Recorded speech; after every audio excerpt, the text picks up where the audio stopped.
ឆ្លួត្រូវបើអើយបើតែយើងកុំបែកទៅណាកុំប្រែចិនដាឲ្យបែដងអូនសោកាខ្លាចនឹងជីវ៉ាអូនខ្លាចបាត់បង់ស្នេហ៍ចំពោះចិត្តអូនស្មោគ្មានថ្ងៃកែប្រែរក្សាក្តីស្នេហ៍មើលថែបងរៀងរាល់ថ្ងៃកាន់ដៃគ្នារហូតបានទេរក្សាថែរហូតខ្លាយជាតាយាយចាស់ជាមួយគ្នាមានកូនមានចៅប្រុសស្រីនេះជានិស័យ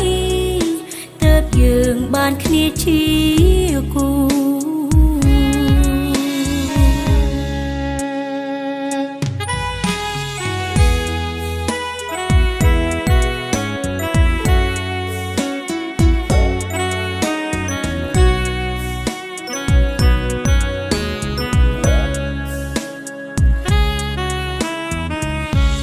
ស្រឡាញ់គ្នាដល់ចាប់បានទេហើយមើលថែគ្នាដល់សងស្កើទោះបីពួកយើងទាំងពីរឆ្លួត្រូវបើអើយបើតែយើងកុំបែកទៅណាកុំប្រែចិនដា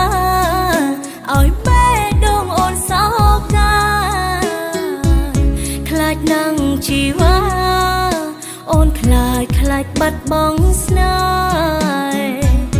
ចំពោះចិត្តអូនស្មោគ្មានថ្ងៃ